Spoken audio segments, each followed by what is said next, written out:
David sighed with relief as he entered his hotel room, glad to finally put down his suitcase after a long day of travel. The conference didn't start until tomorrow afternoon, leaving him with some unexpected free time. As he unpacked, his eyes kept drifting to the window, taking in the impressive city skyline bathed in the warm glow of sunset.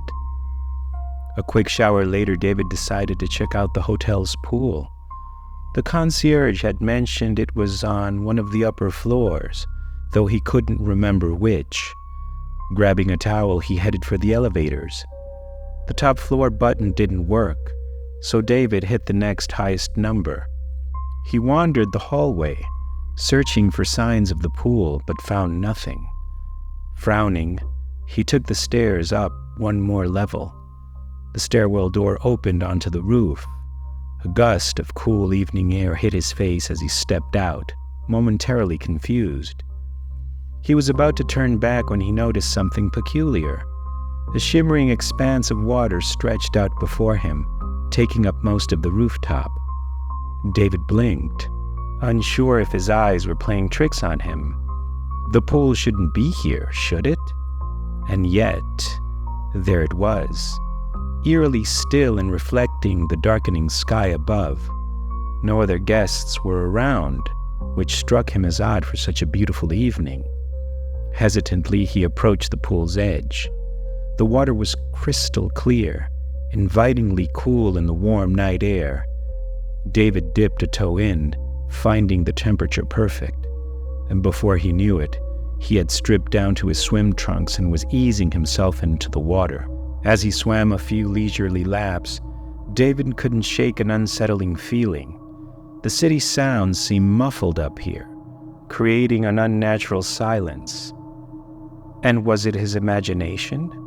Or did the water feel different somehow? Thicker, almost viscous. Deciding he'd had enough, David made his way to the pool's edge. That's when he noticed something that made his blood run cold. The rooftop door was gone.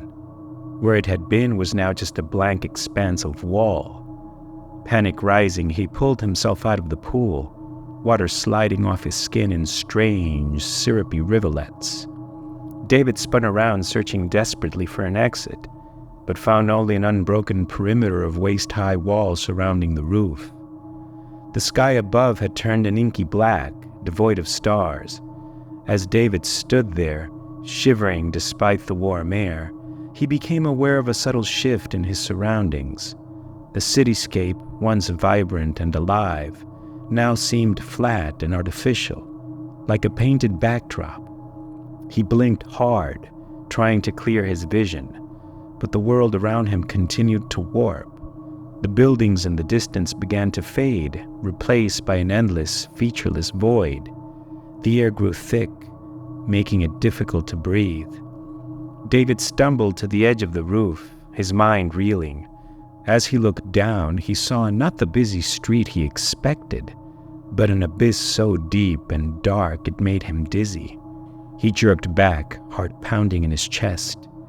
A whisper of movement caught his attention. David turned slowly, dreading what he might see. The pool's surface ripped gently, though there was no wind. As he watched, transfixed, the water began to recede, draining away not through any visible outlet, but as if the very substance of the pool was dissolving into nothingness. In moments, the pool was empty, leaving behind a deep, dark pit. The tiles that had lined its bottom were gone, revealing only an impenetrable blackness that seemed to pull at David's very being. He felt a sudden, inexplicable certainty that he was no longer in the real world. This place, whatever it was, existed somewhere beyond the boundaries of reality as he knew it, and he was trapped here, alone. As this realization sank in, David noticed something else.